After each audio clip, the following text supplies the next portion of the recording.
Ngopi, ngobrolin properti. Biar makin mantap ngobrolin properti kali ini bersama Pak Dito tentunya. Kita ngopi dulu. Oke. Seteguk membuat hari kita lebih bersemangat pastinya. Dan Mantap. ngopi kita dipersembahkan oleh Kopi Sodada. Seger. Dan kali ini seperti yang sudah saya sebutkan, lawan bicara saya adalah Pak Dito. Dan Pak Dito ini merupakan Direktur Operasional dari PT Anugerah Wisnu Wicaksana. Halo Pak Dito. Hai. Enjoy nggak? Udah minum kopi kan ya? Harus enjoy ya. Iya. Dan biasanya nih konsumen udah akad, sudah terima kunci, artinya sudah siap untuk menempati rumahnya. Jangan lama-lama ya Pak Dito. Betul. Harus cepet-cepet ditempatin. Betul. Namun si konsumen ini kadang-kadang kayak pengen nambahin ataupun renov ini, renov itu dan lain sebagainya. Nah, hari ini kita akan kupas tuntas untuk alur renovasi tentunya. Pak Dito, untuk alur renovasi di perumahan kita di PT Anugerah Wisnu Wicaksana itu seperti apa? Oke. Sebelumnya saya juga mau menjelaskan ini Mas Reza masalah menempati rumah ya. Iya. Saya baru inget juga tuh. Jadi untuk konsumen kita PT Anugerah Wisnu Wicaksana di semua perumahan, terutama untuk yang subsidi, Betul. itu harus segera untuk menempati rumahnya. Suruh wajib, Wajib, buru-buru, buru-buru. nggak mau tahu pokoknya. Iya. Kalau bisa besok langsung tuh. Besok bisa Iya. langsung. Soalnya kalau untuk subsidi itu memang kita ketentuannya itu memang harus ditempati rumahnya. Wajib dong, karena Dan itu setiap berkala itu ada monitoring dari pihak Bank BTN. Betul. Dan dari pihak kementerian itu untuk selalu survei. Jadi kalau rumahnya itu kosong, itu kita juga kena teguran. Oh iya, jadi wajib untuk Anda yang sudah Wajib akad buru-buru yang subsidi ditempatin ya kan? Buru-buru Khususnya tempatin. untuk subsidi nih, cepet-cepet Kalau nggak mau tahu pokoknya ya. butuh angkat-angkat barang, Mas Reza bantuin ntar ya. Ya Allah, Pak Dito serba bisa ya kan. Pak Dito. Oke, Nih, kan kalau untuk renovasinya ya, iya. kalau untuk renovasi hal pertama yang perlu dilakukan konsumen adalah menghubungi pihak developer. Wajib menghubungi Wajib. developer. Jadi ibaratnya kita harus minta izin lah ya Minta ke izin, developer. ya, Ya. betul. Jadi Potong sedikit Pak Dito Ya, sebentar. Sebelum kita ngomongin renovasi, alurnya seperti apa dan biasanya ini yang boleh dilakukan dan yang boleh tidak dilakukan untuk renovasi. Kalau untuk renovasi itu memang ketentuannya itu selama dia tidak menyalahi aturan dari Pemda, terutama untuk masalah GSB itu garis padan bangunan, itu tidak boleh melanggar.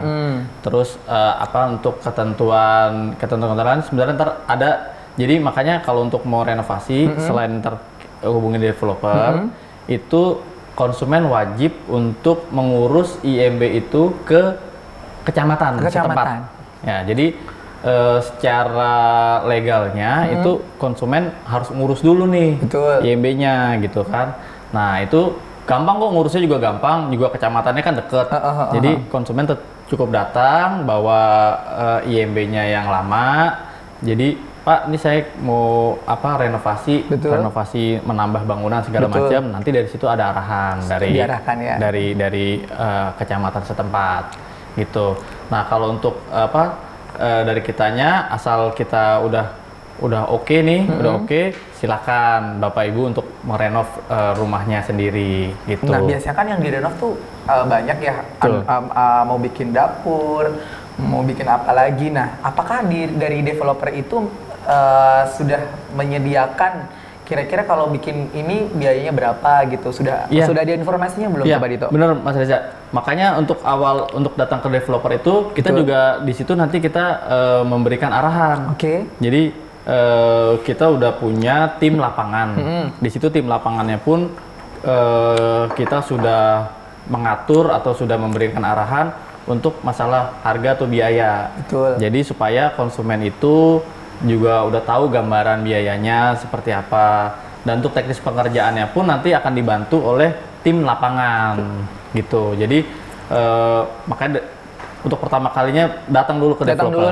Ke developer ya kan. Developer itu bisa langsung ke lapangan atau menghubungi tim marketing gitu. Kalau untuk yang dibangun ya biasanya apa aja ya? Nah itu dia. Nah kalau itu macam-macam sih Mas Reza. Kalau yang dibangun tuh, tapi rata-rata mereka nambah pagar di belakang. Nambah pagar di belakang nambah ya kan, tembok karena memang di belakang. bawaan dari developer biasanya kalau Baru di kita kan baru setengahnya ya. Bener, baru setengahnya. Jadi mereka nambah tembok di belakang, terus mereka nambah kamar gitu di belakang gitu kan. Atau mindahin kamar mandi ya, gitu seperti itulah ininya apa namanya pembangunannya. Nah, jadi sekarang sudah tahu. Kalau kemarin banyak yang nanya, aduh kalau mau renov bingung nih mau kemana-kemana, sekarang sudah dijelaskan oleh Pak Dito alurnya seperti apa, jadi nggak perlu bingung lagi ya Pak Dito ya. Terus harus juga diperhatikan ya kan, karena ini adalah renovasi, pasti bangunan akan bertambah, misalnya kan harus mengurus IMB pastinya, karena itu akan mempengaruhi IMB. Jadi udah jelas kali ya Pak Dito ya untuk mengenai alur renovasi. Pak Dito, selain alur renovasi nih, ini juga banyak banget pertanyaan-pertanyaan dari para konsumen kami bahwa sertifikat, nah sertifikat yang pertama kali ya akan diterima oleh si konsumen ini, baik yang KPR ataupun yang subsidi ataupun komersil, itu seperti apa? Oh, iya. Kalau untuk sertifikat itu, semua konsumen kami itu akan mendapatkan sertifikat yang namanya SHGB. Jadi sertifikat hak guna bangunan. Kenapa hak guna bangunan? Karena di situ sertifikat atas nama PT itu masih HGB. Betul. Nah, nanti setelah akad, setelah akad atau misalkan dia misalkan cash, dia berarti kan tetap AJB juga, bikin AJB. Nah, ntar setelah di AJB, baru itu bisa dibalik nama ke konsumen. Setelah itu baru bisa ditingkatkan menjadi sertifikat hak milik. Nah, kalau permasalahan adalah mereka yang melalui proses KPR, itu juga sama, awalnya berarti sama. Jadi sebelum balik nama ke konsumen itu masih sertifikatnya HGB. Iya. Nah, nanti dibalik nama dulu. Setelah lunas? Ya, atau pokoknya setelah nanti lunas ataupun sepertinya kayaknya walaupun belum lunas pun yang penting sudah balik nama, sebelum diserahkan ke bank biasanya juga bisa tuh nanti ditingkatin dulu. Jadi SHM gitu SHM. Nah, nanti untuk teknisnya itu bisa menghubungi notaris. Oke. Nah, tapi ada si konsumen kadang perlu khawatir nggak sih mengenai hal ini? Enggak masalah sebenarnya. Kan kadang-kadang konsumen suka khawatir karena masih SHGB, karena begitu begitu konsumen bilang, begitu kami bilang SHGB itu kayak konsumen kenapa nggak bisa langsung SHM dan? Iya. Jadi kalau untuk sertifikat itu, kalau HGB pun itu sudah kuat, ya kan? Itu kenapa nggak bisa jadi langsung SHM? Itu karena HGB itu kalau untuk PT itu nggak bisa kita sertifikat statusnya hak milik itu nggak bisa. Jadi kalau atas nama PT untuk awalnya itu pasti HGB. Nah, nanti setelah udah balik nama baru bisa ditingkatkan. Betul. Ya. Apalagi kalau untuk subsidi gitu kan, subsidi itu biasanya adalah menunggu lunas dulu, setelah lunas ngambil di bank penyedia KPR-nya, baru nanti bisa diurus seperti itu gitu ya. Kalau untuk yang di KPR pun nanti juga bisa, kalau nggak salah nanti peningkatan menjadi SHM-nya itu bisa ada di koperasi di BTN itu loh, Mas Reza. Oh, salah satunya ada BTN. Kalau di BTN biasa ada di koperasi BTN. Nanti bisa dibantu di situ. Gitu ya. Tapi kalau memang konsumennya kayak nanti aja dia nunggu lunas biar nanti nggak masalah. Karena gitu, kan di situ HGB itu kan dia 25 tahun. Nah, nanti setiap 25 tahun bisa diperpanjang. Bisa diperpanjang juga. Jadi nggak perlu khawatir ya untuk konsumen kami. Memang awal sertifikat yang didapatkan adalah SHGB, tapi bisa ditingkatkan untuk menjadi SHM. Betul. Gitu ya. Nah, kalau untuk ada juga nih yang nanya nih, yang sudah menempati perumahan Negara City 3 gitu kan, atau maupun perumahan lainnya juga nih, karena memang sudah lama ditempatin. Ini mengenai PBB gimana Pak Dito? Untuk PBB biasanya kita setelah kurang lebih setelah 1 tahun misalkan akad, biasanya PBB-nya nanti kita sudah pecah. Kita pecah sesuai kafling. Cuman memang di situ di PBB itu masih atas namanya juga masih atas nama PT. Developer ya. Tapi sebenarnya itu nggak masalah karena kalau di PBB itu yang penting kan adalah letak objek pajaknya. Betul. Nama wajib pajak. Kalau misalkan mau dirubah konsumen itu juga bisa. Konsumen cukup bawa PBB yang sudah pecahnya itu, nanti mengurusnya ke Dinas Pendapatan Daerah.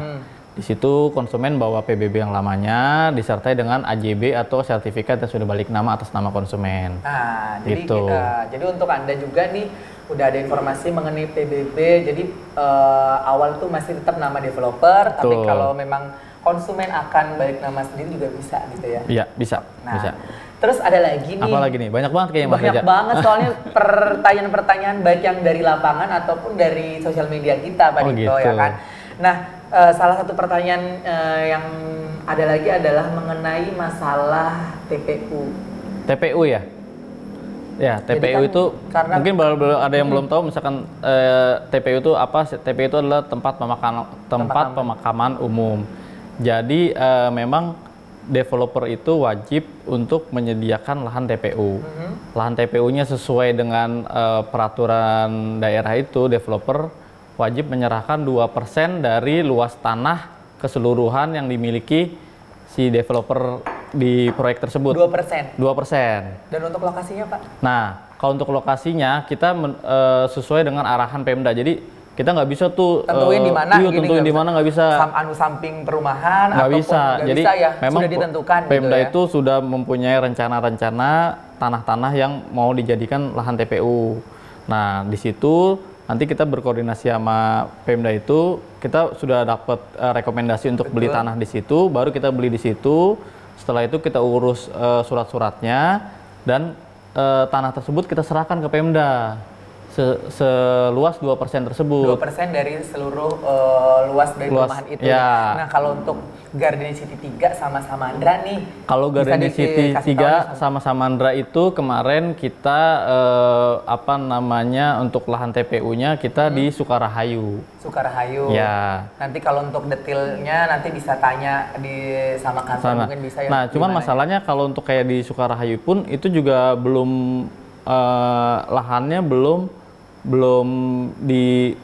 dibuat TPU. Di sana lahannya tuh masih kalau nggak salah masih sawah ya. Lahan kosong gitu ya kan, masih kosong. Tapi nanti mungkin 3 tahun atau 5 tahun ke depan itu lahannya dibagusin dulu sama Pemda sampai layak buat lahan TPU baru bisa dimanfaatkan. Baru bisa dimanfaatkan gitu. Tapi kalau untuk saat ini sampai saat ini mungkin TPU yang bisa dipakai itu ada di Wanajaya, Desa Wanajaya. Cibitung kalau Cibitung, betul. Satu lagi sama di Mangunjaya, Tambun Selatan. Nah, kalau untuk Garden City 3 di Garden City 3 itu kita pembebasannya di Sukarahayu. Di Sukarahayu juga. Tapi untuk saat ini kalau memang nanti tapi di situ belum siap. Makanya nanti kalau ada warga dari Garden City 3 yang akan membutuhkan informasi mengenai TPU yang bisa digunakan sekarang, itu ada di Wanajaya atau di Mangunjaya. Di Mangunjaya itu berlaku 2 perumahan itu. Itu untuk berlaku untuk semua perumahan lain. Kabupaten Bekasi. Kabupaten Bekasi. Seluruh kabupaten warga Kabupaten Bekasi. Untuk saat ini gitu saat ini di situ. Tapi memang sudah ketentuan bahwa 2% dari lahan ataupun dari luas bangunan yang akan dibangun perumahan dari masing-masing perumahan ataupun developer ini 2%-nya sudah disiapkan. Betul. Dan untuk lokasinya memang sudah ditentukan oleh Pemda sendiri gitu ya. Jadi kita nggak bisa pilih di mana. Iya. Nah. Apa Mas Reza mau milih? Dong. Kalau saya milihnya yang pasti yang begitu mahal ya. Kan? Ya Allah, Pak Dito nanti kalau memang ada pertanyaan lagi, karena sebenarnya banyak banget, cuman kalau kelamaan kayak boring gitu, ya kan? Ya, boring juga Pak Dito kan sama saya. Oh enggak lah. Oke, nanti akan dibahas lagi gitu ya kan, kita akan ada di ngopi-ngopi selanjutnya tentunya. Oke. Pak Dito ada yang mau disampaikan lagi? Enggak sih, itu aja. Cukup aja. Jadi mengenai alur renovasi sudah dijelaskan, terusan IMB tadi sudah dijelaskan, kalau bangunan sudah mau direnov juga harus diurus juga IMB-nya. Alurnya juga tadi sudah dijelaskan, mengenai PBB juga, sertifikat juga sudah dijelaskan, dan TPU pun sudah dijelaskan. Jadinya sudah lengkap informasi hari ini ya. Oke. Minum dulu Pak, minum dulu. saya mau closing. Tos dulu nggak nih? Ya Allah. Udah kayak apaan tahu ya kan. Thank you Pak Dito untuk hari ini. Jangan lupa pokoknya untuk subscribe, ya kan, like and comment tentunya di bawah sini. Di bawah sini. Oke, sampai ketemu di ngopi ngobrolin properti selanjutnya. Bye bye.